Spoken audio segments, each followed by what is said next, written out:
settle for less. It's all in your head, how you think you manifest. So get ready to rise, cause we about to be the best. Gotta switch it up, gotta break the old habits. Get your mind right, turn your dreams into habits. No negative vibes, only positive thoughts.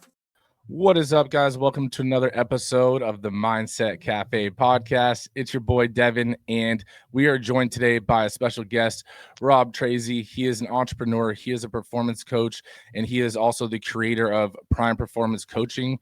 It is a program that really helps focus on breaking free of burnout and stagnation, and really for those people that are unfulfilled by their true potential, right? And he blends the physical, the mental, and some of the emotional development. And you already know with the Mindset Cafe, we dig into all three of those things. So I'm excited to have you, Rob, on today. Thank you for taking the time, man. I know we're recording right now. It's New Year's Eve, so you dropping some knowledge. It's a true treat. Thank you. Hey man, dude, I appreciate you having me on, and I'm glad we were able to kind of squeeze this in before the new year kind of kicks off. So I'm excited to be here. Awesome. So let's dive into your story a little bit, right? How did you really dive into the performance coaching? You created Prime Performance. How did that whole thing start? Yeah. So I guess before I kind of dive directly into starting Prime Performance, I got to kind of give you a little bit of a background. Education wise and schooling, I got my undergrad in kinesiology, which is the study of human movement. And then I got my master's degree in exercise science with concentration in performance enhancement and injury prevention. So with that kind of a background, I was in the strength and conditioning world. And in that realm, you typically take two kind of paths. You either go to collegiate and try to get into professional one day, or you stay in the private sector and kind of build up a book of clients. And I chose to go to private sector. It was an easier option for me to make more money faster. And it gave me the taste of entrepreneurship. I was able to kind of create my own schedule, work as many hours as I want, take on as many clients as I want, sort of a thing. And that was great because I was able to scale it up to the point that I wanted to. But at the same time, I kind of got stuck in that grind kind of state. I built up to a point where I was working 12 to 15 hour days, 7 days a week, pretty much nonstop for about 3 years. And in that time period, I mentioned getting stuck in that grind. I call it robot mode because like robots, it was efficient. It's easy to get things done and everything moves pretty smoothly. But unfortunately, the other side of that is you lose that awareness, at least for now. I know AI is getting better every day. So currently, you lack that awareness, you lack that human aspect. And that's exactly what was happening. A lot of the relationships around me started falling apart. A lot of my body, my health, mental health, physical health, everything started falling apart. And missing out on a lot of important things like weddings, birthdays, friends, kids being born. And really the most important thing that I missed out on was the final moments with my dad. He got diagnosed stage 4 pancreatic cancer, and that came on pretty quickly. And instead of being with him, I chose to fill my schedule and keep working.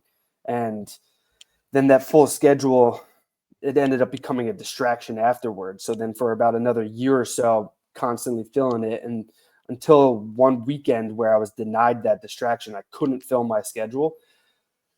It's when that awareness kind of clicked in. I'm like, damn, what is going on? This is not me. This is not who I am. I try to be a social, outgoing person, but I'm sitting home weekends by myself, just only focused on filling that schedule. And when I had that moment to kind of reflect, that's when I was like, damn, I got to change something. Let me go back to the drawing board. What's helped me be successful throughout the rest of my life? And that really was the drawing board for what eventually became Prime Performance Coaching. And I really reflected on the different principles that I teach and that I live my life by. And that gave me the opportunity to kind of pivot. I knew something was wrong, so I knew I needed to make that change. No, that's awesome. I mean, and that was one of the reasons I want to have you on the podcast. Was normally we don't really bring coaches on per se, right? Because I'm sure you're aware of this. There's so many coaches on social media nowadays. Everyone thinks that, they're the next big thing, but you have the backing. You actually have the schooling behind this. I have a degree in kinesiology. I didn't go the master route like you did, but it's one of those things where, you actually have learned and developed not just the psychology behind it, but you also have the science behind it, and you have the better understanding than just a gym pro that, is just coaching someone and, they're saying that they're the next, top coach. Right. So that's why I wanted to really bring you on today, because we have a very similar start, right? I was a personal trainer, again, just like you, had a clientele list that I was doing 12 to 15, even some days 18 hours in a day, just going client after client after client, and did that for a handful of years, leading into basically me and my business partner opening a gym and launching a franchise. So it was cool to see someone else starting in a similar station, as I was, and evolving themselves in a different path. So that's why I wanted to really bring you on and dive into this. So I want to dive into the aspect of, you like to focus on overcoming burnout, right? Or stagnation, because for people like you, from what it sounds like, and myself, we can just keep going for the most part, right? And work doesn't always feel like work. Like, we like the grind, right? So how do you continue to go on those days that you don't feel like getting out of bed, or that you do feel like you're getting burnt out? Or what do you use to kind of switch yourself or transition or pivot? Yeah, I mean, the easy cop out for answer for that question is just discipline, but it's more to that though, because like I'm sure you've heard numerous other people talking about how like motivation comes and goes like the weather. Some days it's sunny, some days it's rainy, and discipline's what really shows up no matter the weather. And yeah, like I said, the easy way is just to say discipline, but the longer answer is that it is day in, day out, and building that discipline through a lot of different challenges and roles that I kind of take on. But really what helps me is the awareness. Because back when I was stuck in that robot mode, I didn't have a deadline. I was just constantly pushing. When my only metrics were making money, that needle, that like end zone easily just keeps getting pushed back. Once you hit a certain amount, you hit the next goal, you just keep going for it till you get to the point when you run out of hours in the day. And then when I hit that point, that's when I transitioned. I started my supplement brand, and then I started online coaching, and then I started this and I started that, which bled into more revenue streams. But then that still didn't lead to anything because I was still constantly pushing until I brought that awareness component into my life in different aspects. That allows me to now develop different seasons. So there are times when I do need to grind, and I do need to get up and get my workout in at 3 a.m. because I do have a long day of podcasts or coaching calls or networking events and things. So when I have that awareness and I can see that, and I know that it's not going to be forever, it's just going to be for the next couple of weeks or the next month or so. And I know that at the end of that deadline, I'm going to shift gears and I'm going to get into a little rest and reflection kind of mode where now I can tone back some of my social engagements or tone back some of my coaching appointments and then move from there. Okay. No, that's awesome. So then but I was going to kind of pivot on that question because it intrigued me. So I'm going to come back to what my original question was, but going into the burnout a little bit more, right? What have you found for yourself? What is your driving force, or what is your why, is what I like to say. Like, what is your purpose for continuing to go? It's like the financial one, right? Like you said, the needle just can keep moving out, further and further and further. But what is the purpose of, you continuing to scale, to grow, to, keep on the journey that you're on? Where does your why? Yeah. I guess before I kind of dive into like specifically my why, I should mention a little bit about drives. Are you familiar with Brett Bartholomew of Art of Coaching? By any chance? It sounds familiar. Yeah, so he's like a role model mentor of mine, and he's the author of Conscious Coaching. And in his book, and he talks a lot about different drives, which are like the deeper level motivators, and they lead to a lot of the subconscious actions and things that we do.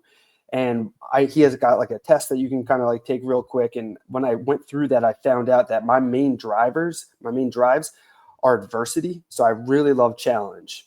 And I'm an achievement drive. So I love to be successful and win and have success. But then ultimately, I also am a unity drive. So being around other people and creating something with others. So as long as I'm challenging myself and I'm with others and we're winning together as a team, that motivates me and gets me moving every single day. It gets me looking for new challenges, new obstacles. And that's really what took my coaching and my motivation really to another level, because instead of just working on squat patterns and hinge patterns and PRs in the gym, now I'm working with people who have different struggles, like, oh, okay, I need to get in, I'm looking for a new job. How do I get my book launched? How do I connect with a certain amount of people? It's different challenges. So that motivates my adversity drive with other people, that fuels my unity drive. And then having those milestones to check off the achievements. I hit those three, I'm trifecta, and I'm waking up no matter what time of day it is. No, that's awesome. So you said there's 5 drives. There's unity. I mean, you mentioned 3, I believe: the achievement, unity, and adversity. What are the other 2 then? So there's 6. So Oh, 6. there's legacy is another one. Security is another one. And so let's see, there was the adversity, achievement, legacy, security. It's slipping me right now, but that's not No worries. one of mine. That's not No, one of no mine. worries. It's interesting because as you said that, like, I was like, wow, that actually, it does make a lot of sense. Like, and I was kind of picturing myself as well. And the unity one does make sense, but the adversity one, I can definitely align with a lot. And I mean, that's our whole, gym model and stuff like that. It's in launching a franchise and everything. So as you're saying that, I was like, wow, that actually is a different perspective on things. So that was pretty cool. But that other pivot I wanted to take, before I forget it, is you mentioned you have a supplement company. You kind of briefly went over that real quick, right? And what I think is interesting about that is it's not like, because entrepreneurs, for example, will think that they want to open a car wash, and then I'm going to open up a restaurant, and then I'm going to, open up a gym. And it's like all these different tangents. And you instead started creating verticals within your business, right? Additional revenue streams. So what was that moment that you realized that instead of just coaching, that, you wanted to open up the supplement line? And what is that supplement line? Yeah. So it was, I was just really just kind of like tired of people always asking me, like, oh, what should I use? What should I use? And I got to a point, I'm like, geez, it can't be that hard. Let me do a little bit of research. And so I started looking up different manufacturers and different ways of going about it and stuff. And I'm a big vanilla person. So I was like, all right, let me start with vanilla protein. Let me just try with that. And so I got the order, got a whole bunch of products, and then I started selling them to clients and stuff. And then eventually, once I got enough money to kind of now branch out and make a chocolate flavor, then things started kind of booming, because I guess more people like chocolate protein than they do vanilla, but whatever. So once that kind of went off, then it was like, okay, now I can make a multivitamin, creatine, fish oil, a sleep aid. I can do all these other things. And most recent ones I think are, for me, is the greens drink, and then like a brain boost vitamin D also. I think I'm up to like 32 products now.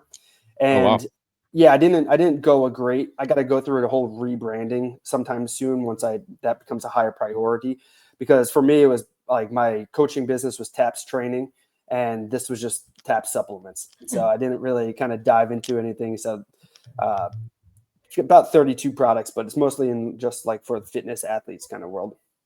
All right. Well, maybe we need to have a talk off camera about that, because that's something that, my business partner and I were going to create a line for the franchise, but, maybe we can work something out, that, because right now we're a third party vendor for, bigger brands. But the whole exclusivity thing is something that we more align with, because if you can get it at GNC and Vitamin Shop and Target, it's like, okay, Yeah. it is not something we really want, but also the quality of the products is something that we're really big on. So, maybe we'll talk about that a little bit, later down the line. Sure. But let's dive more into like your actual coaching too, right? So you deal with the physical, you deal with the mental and the emotional growth of individuals, and really focusing on like the entrepreneurs, because I feel like all 3 of those are so important to everybody, right? And I think that a lot of entrepreneurs tend to forget, that there is a balance between the 3, right? They'll be super headstrong, and they may be super mental and emotional, but they're forgetting their physical. or they'll be physically and mentally tough, but they don't realize that their emotional intelligence isn't as strong. So how have you really encompassed that and try to help entrepreneurs with balancing those three?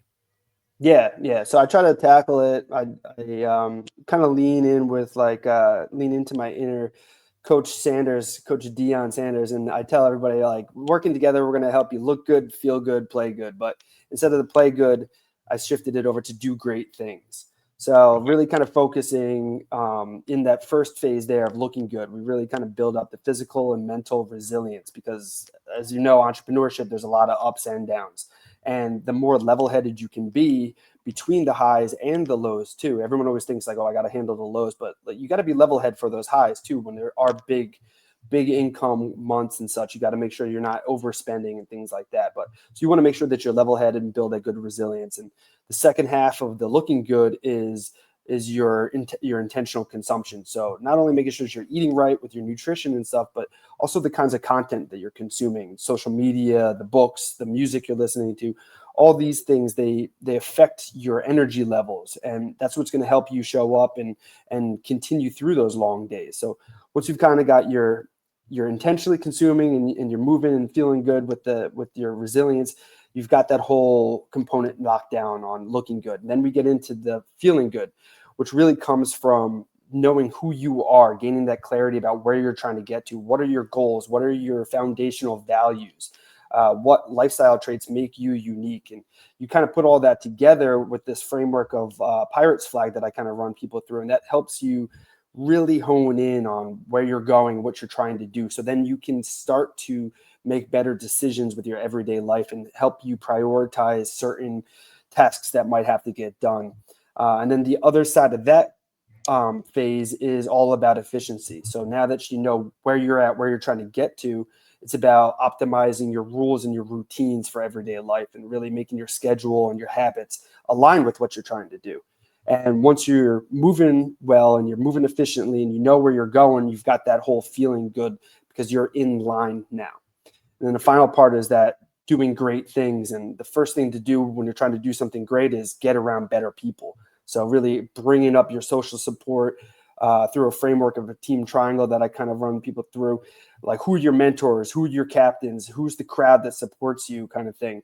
And then working on that communication skills, whether it's going to be one-to-many, like on stage or on webinars or on social media, or one-to-one on sales, networking, and just general building relationships. Like you gotta have your relationships in order.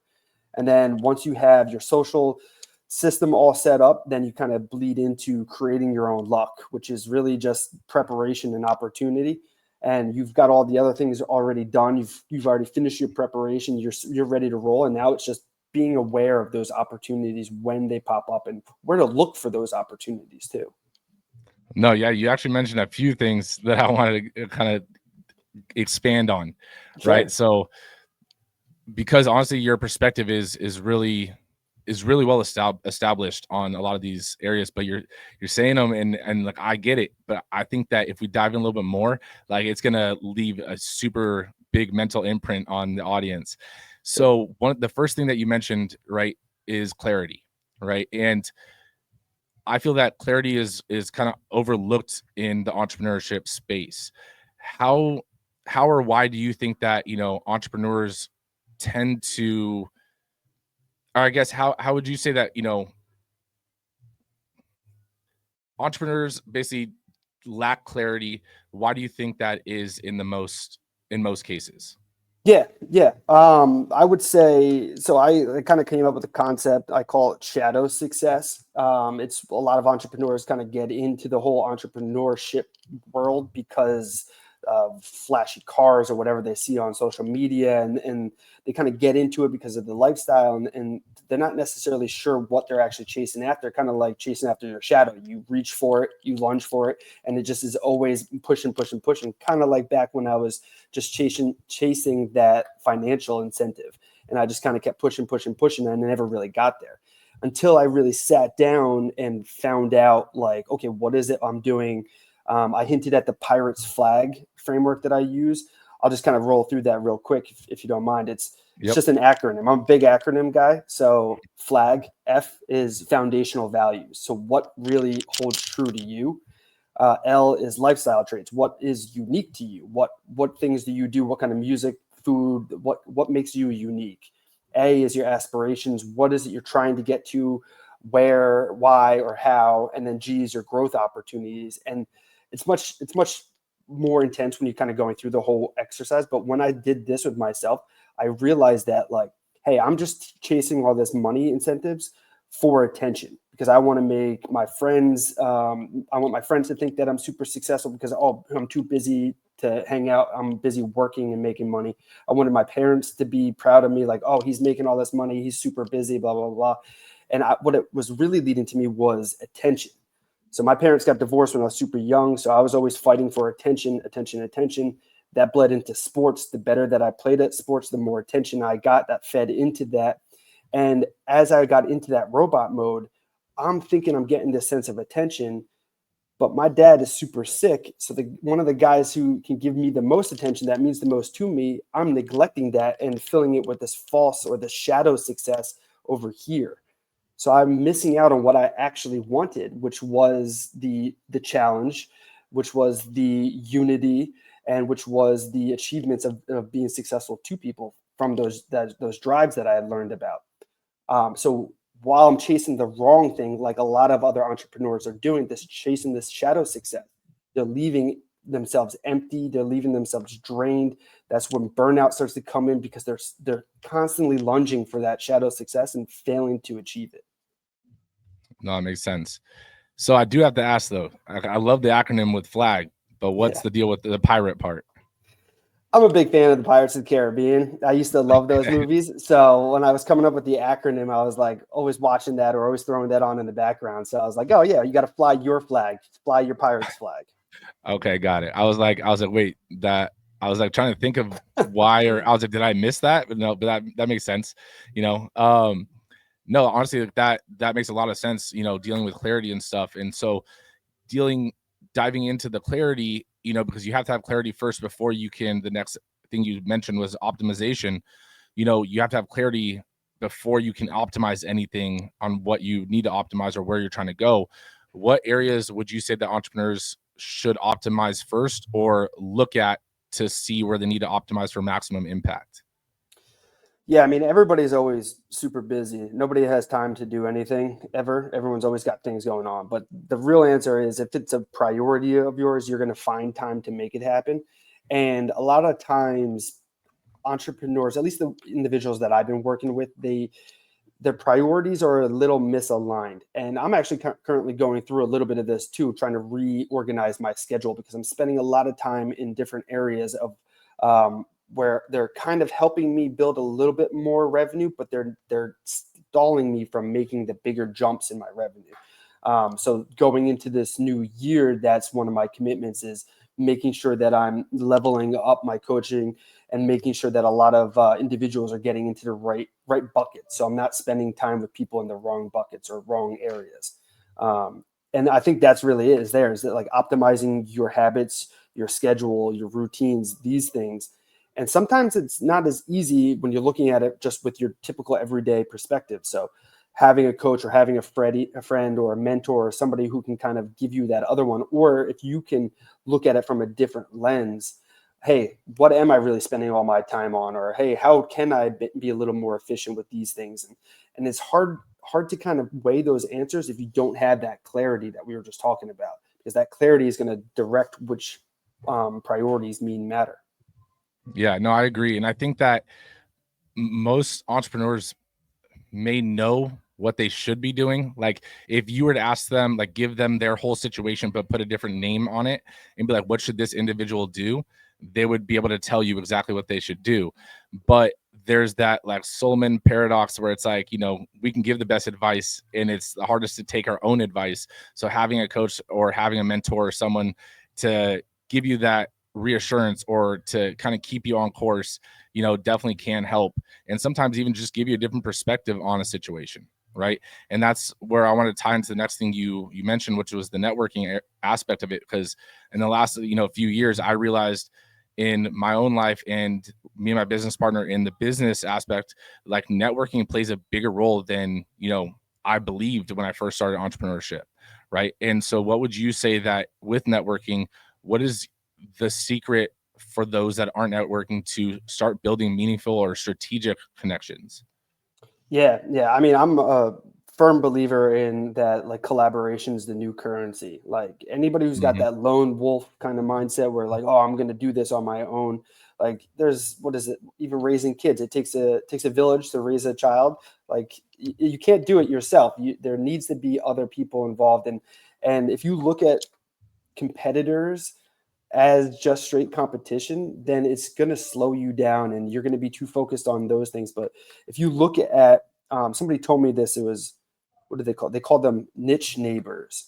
So if they're like in the same realm as you, but they're the neighbors, you work together. You can always collaborate. You can run a project or a challenge together somehow, and you can, or jump in on podcasts and different things like that. It's like, using it to collaborate, you can cross pollinate audiences, you can connect with other people, because at the end of the day, there's really one coach or another coach, or fitness or anything.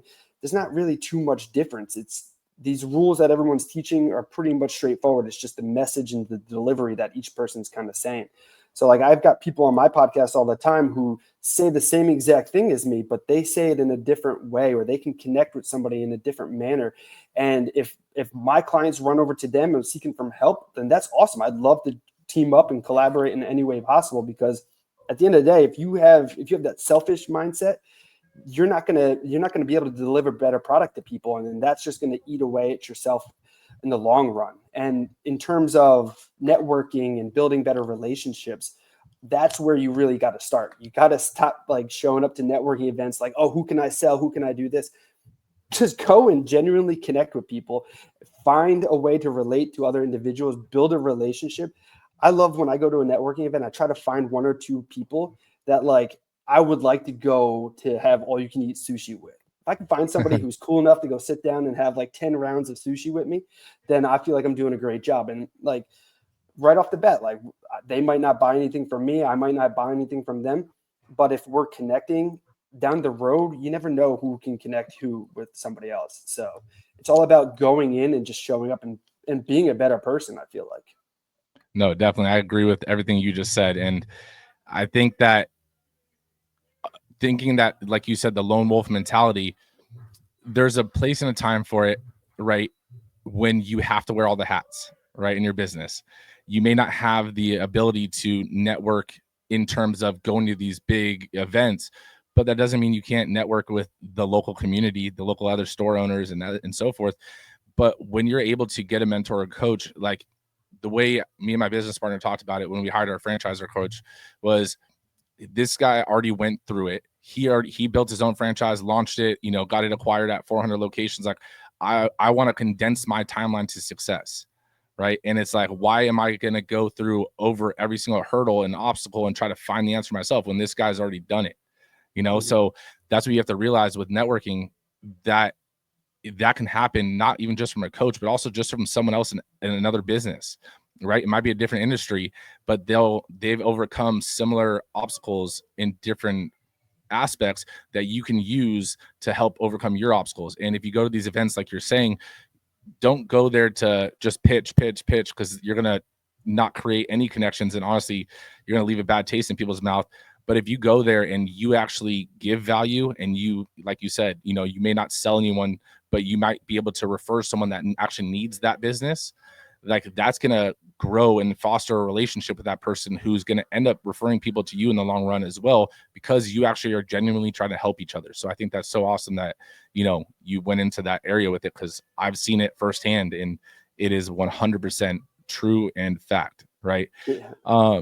And so going into the networking, tying that into something you mentioned, the luck creation, right? This is something that I've spoken to people about in a different way, but I think it's so cool that I almost think that networking ties into luck creation to a degree. So can you dive into what you meant by, you create your own luck kind of thing? Yeah, so I live by that principle, being how luck really just comes from preparation, when preparation meets opportunity. And so in my program, we've got 6 principles. That final principle 6 is that luck. But when you go through the first 5 and you're building that resilience, you're intentionally consuming, showing up with energy, you know where you're trying to get to, and you're moving efficiently, and your social game is on point, and you're connecting with others, you're providing more value to others. You've got all 5 of those things down.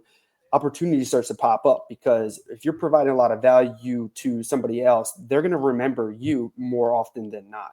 And then same thing, you just constantly showing up to events, you show up early, you stay late, you buy extra tickets to people's projects and events, and then you're providing more value to them. They're going to remember that.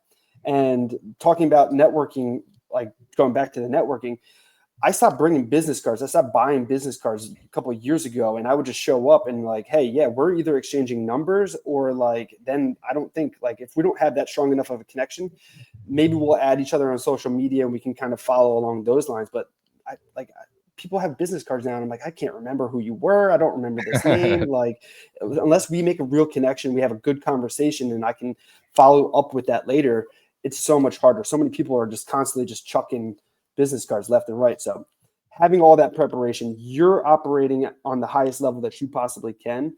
That is going to radiate off onto everybody else. So when you go to these networking events and you show up and you're connected, opportunity is just going to be popping up left and right. And then you just have to keep your eyes open to see where it is. No, definitely. It's funny that you mentioned the business cards. I was actually at an event, and it was an older gentleman, so, and he was like, do you have a business card? And I was like, I don't, but I can get your number. I can, shoot you a text and, go that way. And it would kind of set him off. It's kind of shocked him that, I didn't have a business card, but I'm the same way. I was like, I've gotten 10 business cards from people, and I don't remember who this person was and so forth, because people are so easy to hand out a business card to each person. Yeah. Almost like those people in Vegas, they're just handing out those cards on the street. Yeah. It's like, and I think that the other area is that, those dot cards and stuff where people do the tap, and it's like, that is almost even a lazier version to me than a business card. It's like, here, just tap, here's all my stuff, figure it out. It's like, if someone does that to me, it's like, sorry, I'm probably not going to end up, giving you a call. But if we've had a conversation, we've connected, then that's someone I'm going to give you my actual cell phone number and not my business line or something. Like, you'll get my cell phone number, and let's connect. Let's really connect. So I think that's so cool that you mentioned that and talked about luck creation, because my whole thing with luck creation is you create your own luck, right? It's all about opportunity, and whether your mindset is in a negative lens or a positive lens, you're going to see that throughout the day. The same opportunity can be viewed multiple ways. It's all how you look at it, right? And if you're in a opportunistic mindset, then you're going to be more lucky, quote unquote, than someone that is not, right? So I think that's so cool that you dove into that a little bit. Now, go for it. I was just gonna say, yeah, I love the idea of like the overnight success, because there's no such thing as the overnight success, but like from the outside, people are like, oh damn, that guy's so lucky. He got connected with that guy, and then boom, his business just started blowing up. But they don't understand how many other events or how many hours that person put in, or how many other relationships and conversations that guy had. But from the outside, it's like, damn, that guy is so lucky. But on the other side, it's like, yeah, I'm grinding, I'm putting in the work, I'm showing up the best way that I can every day. Exactly. It's like we like to say the iceberg theory, right? Yeah. No one sees the 90% that's under the water that took you to get that 10% that everyone gets to see. And they're like, oh, wow, you're so lucky, you opened your business or that you're successful. It's like, I've been pulling all-nighters, when you were out partying, trying to do these things. So I think that's funny. That is so true. Most people say that I'm a 5-year overnight success, or a 10-year overnight success, right? Yeah. So something I want to dive into a little bit, to kind of give someone, let's say, an easy intro to get started, essentially, like, what would be maybe a habit or routine that someone could just start with that would be able to help them maybe with their energy or maybe with their focus as an entrepreneur? What I would recommend is to, if you don't currently, develop some sort of reflection practice. For me, I like journaling, not necessarily pen and paper, but like typing it out. that helps me kind of get everything that's going on in the past day, the past week, what's coming up. It gets all the ideas of what's currently going on around me down into some sort of like form. And when I'm typing it out, it forces me to kind of slow down the process a little bit because my brain's going a bunch of different like routes at once.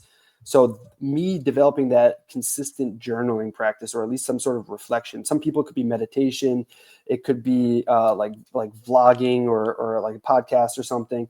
But just some sort of reflection where you can kind of check in on a day-to-day basis or a week-to-week. I'm sure with employees and stuff, you guys are doing like year reviews.